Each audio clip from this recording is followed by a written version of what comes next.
OpenAI ChatGPT hat gerade ein neues KI-Modell mit dem Namen Sora vorgestellt. Sora macht aus einer simplen Eingabe von Text ein Hollywood-reifes Video, rein mit künstlicher Intelligenz. Man schreibt zum Beispiel: Eine stilvolle Frau geht eine Straße in Tokio entlang, die mit warm leuchtenden Neonlichtern und animierten Stadtschildern gefüllt ist. Sie trägt eine schwarze Lederjacke, ein langes rotes Kleid sowie Sonnenbrille und roten Lippenstift. Und das kommt dabei heraus und ist vollkommen künstlich erzeugt. Nur durch die Eingabe eines Textes. All diese Reflexionen, phänomenal, oder? Was diese Entwicklung zu bedeuten hat, welche Schwachstellen sie noch hat und welche Auswirkungen sie auf unser Leben haben wird, auch speziell für alle, die Filme und Videos produzieren, darüber möchte ich heute sprechen. Herzlich willkommen bei der Aletik, die Lebensphilosophie der Wahrheit, Selbsterkenntnis und Harmonie.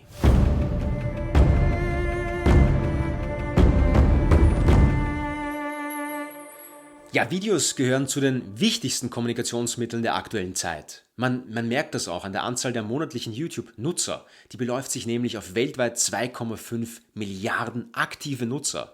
Um das mal in eine Perspektive zu setzen, wir haben 8 Milliarden Menschen weltweit, davon nutzen in etwa 5,4 Milliarden das Internet und fast die Hälfte davon sind auch regelmäßig auf YouTube unterwegs.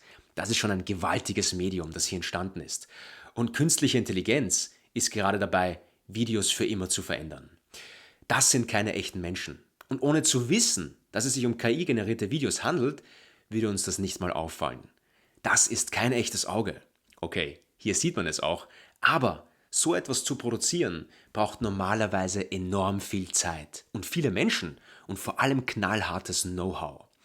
Oder seht euch mal diesen Land Rover an, den Sora übrigens Danover nennt, wenn ihr genau hinseht. Das Video sieht ziemlich echt aus, aber durch die stabile Verfolgungskamera wirkt es dann nicht wie eine Drohnenverfolgung, sondern wie ein Videospiel, aber mit einer Next-Level-Grafik. Ansonsten würden wir Schwierigkeiten haben, es als unecht zu identifizieren. Und ich zeige dir jetzt noch ein Video und du sagst mir, ob es sich dabei um eine echte Filmaufnahme handelt oder nicht. Schau ganz genau hin. Here we go.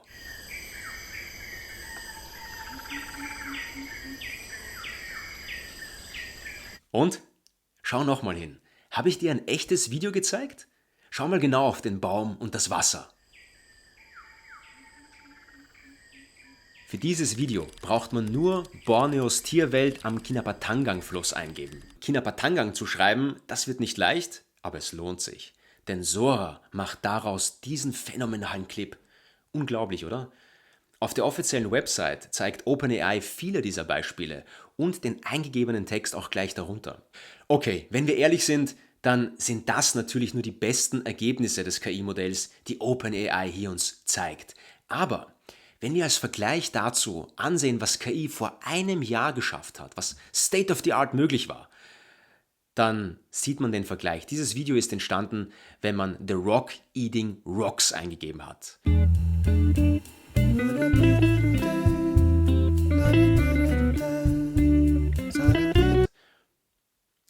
Ja, das Beispiel zeigt vor allem eines: KI ist nur so gut wie der Mensch, der es auch bedient. Also was will man sich erwarten, wenn man "der Stein isst Steine" eingibt? Aber okay, das ist ein anderes Thema. Ein Jahr später, also jetzt mit etwas Kreativität und Ausschmückung, entsteht bereits sowas. Eine Großmutter mit schön gekämmten grauen Haaren steht hinter einer bunten Geburtstagstorte mit zahlreichen Kerzen an einem hölzernen Esstisch. Ihr Ausdruck ist pure Freude und Glück. Ihr seht, das Ergebnis ist beeindruckend, aber man sieht auch die noch vorhandenen Schwachstellen. Schaut mal genauer hin. Die Flamme bewegt sich zum Beispiel überhaupt nicht, obwohl Omi nur ganz knapp vorbeipustet. Das heißt, die Simulation komplexer Interaktionen zwischen Objekten und Charakteren ist für das KI-Modell noch eine gewisse Herausforderung. Und das gibt OpenAI auch ganz offen zu. Auch Ton gibt es zu keiner dieser Videos und maximal 1 Minute kann so ein Video nur lang sein. Aber wir stehen kurz vor einer KI-Videorevolution. Und wie schnell sich KI entwickeln kann, ist schwer vorauszusagen, denn die Entwicklung ist nicht linear, sondern exponentiell. Was man auch gut am The Rock und Omi-Beispiel sehen kann: Ein guter Vergleich wäre zum Beispiel Computerhardware. Da kennen wir das Moore'sche Gesetz, das besagt, dass sich der Nutzen für uns Käufer alle 2 Jahre verdoppelt. Also doppelte Rechenleistung, doppelter Speicherplatz am selben Raum zu denselben Kosten. Und bei KI wird das noch schneller gehen. Welche Auswirkungen? wird diese Entwicklung also auf unser Leben haben. Und dazu habe ich mir Gedanken gemacht und komme auf 5 wesentliche Chancen und Gefahren. Nummer 1: Arbeitsplätze. Eine gute Videoproduktion ist normalerweise sehr aufwendig, brauchte bisher eine Menge Zeit und das Zusammenspiel von mehreren Menschen. KI hat hier das Potenzial, massiv an Arbeitskraft einzusparen, was eine Chance für viele Unternehmen ist, aber eine Gefahr für viele Arbeitsplätze und auch Firmen und Unternehmen, die jetzt Videos und Filme produzieren. Ich gehe mal näher darauf ein. Eine Chance ist es für all die Unternehmen, die bisher nichts mit Videoproduktionen gemacht haben. Also, weil sie einfach jetzt selbst günstig und einfach hochprofessionelle Videoclips erstellen können. Und die Filmproduktionsfirmen und Marketingagenturen, die normalerweise für diese Tätigkeiten beauftragt werden, die geraten unter Druck durch diese Entwicklung. Viele Arbeitsplätze sind gefährdet, sowohl Schauspieler, Moderatoren vor der Kamera, als auch alle Menschen hinter der Kamera. Gut beschäftigt werden jedoch vermehrt diejenigen sein, die sich auf KI einlassen und damit umgehen können. Und das kann ich wirklich nur allen Filmemachern, Videoproducern, aber auch Schauspielern empfehlen. Auch gut beschäftigt werden aber Menschen sein, die genau das Gegenteil machen und den Menschen helfen, Ausgleich zu finden zu dieser digitalen Welt, also Zugang zu den inneren Werten zu finden, Zugang zur Natur. Nummer 2: Überflutung von Videos und Videoproduzenten. Wenn jeder nur mit Texteingabe Videos produzieren kann, dann wird das Angebot auch massiv, aber richtig massiv ansteigen. Meine Einschätzung wäre, dass ganze Filme, Serien und Abendprogramm durch KI erzeugt zwar auftauchen werden, aber es wird immer noch eine Menge an menschlichen Input hierfür benötigen, um auch Qualität zu liefern. Ich sehe die große Revolution durch KI eher im Bereich von Werbung und Imagefilme für Unternehmen sowie kurze Clips, Trailer, Teaser und kreative Videos im Internet und auf Social Media. Hier werden zahlreiche neue und vor allem junge Videoproducer erscheinen, die sich alleine durch Kreativität und im Umgang mit KI durchsetzen werden. Denn Geld und teures Equipment, was normalerweise Firmen haben, wird keine Prämisse mehr für gute Videoproduktionen sein, sondern Kreativität, Sympathie und Inhalt. Das werden die schlagkräftigen Faktoren der Zukunft sein. Also archetypisch weibliche Aspekte auch und die der rechten Gehirnhälfte des Menschen. Die werden in Zukunft hochgefragt sein. Punkt Nummer 3: Eine Videoproduktion braucht teure Kameras, Ton, Lichtequipment, Schnittsoftware und schnelle Computer, die in der Regel auch teuer sind. Es braucht aber auch mehrere ausgebildete Menschen, was nochmal einen Kostenfaktor darstellt. Dieser, ich nenne es mal Ressourcenfaktor, hat noch vor 20 Jahren dazu geführt, dass nur große Filmproduktionen in der Lage waren, überhaupt Filme und Videos zu produzieren. Als ich 2007 angefangen habe, Filme zu produzieren, war das letzte Jahr, wo man noch solche Kameras mit Kassetten gebraucht hat, um überhaupt professionelle Filme zu drehen. Diese Kameras musste man für eine Menge Geld ausborgen. 2008 hat sich dann alles verändert. Mit der Einführung einer Fotokamera mit Videofunktion.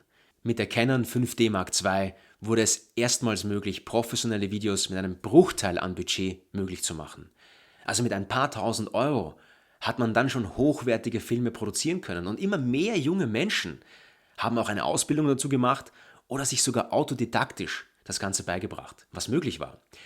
Die nächste Revolution wird künstliche Intelligenz sein. Und damit wird es für alle Menschen weltweit möglich, die Zugang zum Internet haben, Videos zu produzieren, auch wenn sie keine Ausbildung haben und fast kein Geld zur Verfügung haben. Und das ist die große Chance der Chancengleichheit. Der Gegenpol dazu aber zu dieser Chance ist der Wertverlust, der mit einer solchen Entwicklung einhergeht. Und damit bin ich beim nächsten Punkt. Entlohnung und Werterhaltung von Videos. Wenn es wesentlich kostengünstiger und einfacher wird, Videos zu produzieren und man nicht mal mehr eine Ausbildung dazu braucht, dann wird der Wert dieser Produktionen auch automatisch sinken. Das bedeutet, für dasselbe Geld müssen mehr Videos produziert werden. Die Chance dabei ist, dass wir dadurch wirklich Zeit einsparen können und diese Zeit nutzen können, um vielleicht kreativer, bewusster und reflektierter arbeiten zu können und in weiterer Folge auch vielleicht sogar weniger arbeiten zu müssen. Die Gefahr und der Gegenpol davon ist aber, dass die Arbeit, Videos zu produzieren, so schlecht entlohnt wird, dass wir immer schneller und immer mehr Videos produzieren müssen, um überhaupt mithalten zu können. Und das wäre eine schreckliche Entwicklung für unsere Lebensqualität. Punkt Nummer 5. Deepfake und Urheberrecht. Deepfakes, das sind Fotos, Videos und Audiodateien, die mit Hilfe von KI absichtlich verändert werden. Kritisch wird es dann, wenn eine politische Einflussnahme dadurch provoziert wird oder auch jegliche andere Einflussnahme, die durch gefälschte Aufnahmen einfach entsteht. Oder auch ethischer und pornografischer Missbrauch. Wenn das Auge echt von Fälschung nicht mehr unterscheiden kann, dann wird es kritisch. Bei Tieren und Landschaften kann uns das neue KI-Modell Sora bereits täuschen. Und auch bei Personen kommt es schon sehr nahe ran. Anstatt also der Außenwelt und dem, was wir tatsächlich mit unseren Augen sehen, blind zu glauben, müssen wir Menschen wieder lernen, die äußere Wahrheit zu durchschauen und die innere Wahrheit zu erkennen. Und das sind übrigens 2 der 12 Grundlagen der Aletik, ein Modell, das uns hilft, die Welt und uns selbst besser zu verstehen. Diese Eigenschaften werden in Zukunft von großer Bedeutung sein, gerade wenn KI unsere Außenwelt so stark beeinflussen und verändern wird. Die Innenwelt von uns Menschen, die ist gleichbedeutend wichtig wie unsere Außenwelt. Wir dürfen das Gleichgewicht hier nicht außer Acht lassen, wenn wir erfüllte, gesunde und glückliche Menschen sein wollen. Zu den Deepfake-Geschichten gibt es aber auch eine Chance als Gegenpol und die liegt im künstlerischen Bereich. Hier verschwinden Grenzen durch KI und wir Menschen lieben es, Grenzen zu sprengen, weil wir selbst einen grenzenlosen Anteil in uns tragen. Und daher kann uns diese äußere Entwicklung auch in unserer inneren Entwicklung helfen. Also ist eine gute Sache. Aber wer ist jetzt der Urheber dieser Videos? Der Mensch, der sich in seinem Kopf vorher eine kreative Welt ausgedacht hat und diese dann in Textform der KI ansagt? Oder die künstliche Intelligenz selbst, die alles umsetzt?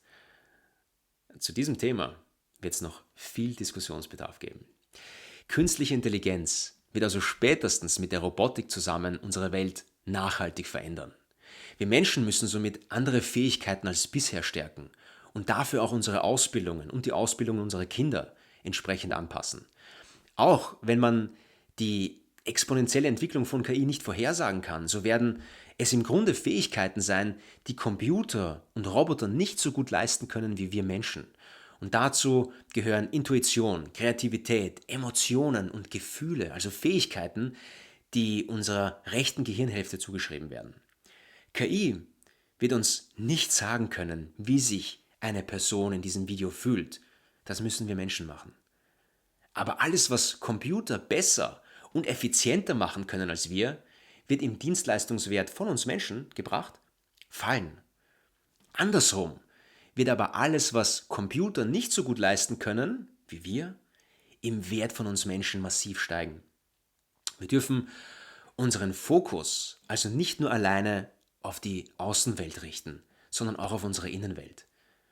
Damit sind wir als menschliche Wesen nicht nur erfüllter und glücklicher, sondern in einer Zukunft mit KI und Roboter auch wahrhaftiger. Ich sehe KI als eine große Chance für die Menschheit, nämlich dass wir langweilige und sinnlose Arbeit abgeben können und sinnvollende, erfüllende Tätigkeiten aufnehmen können. Und das für einen Großteil der Menschheit.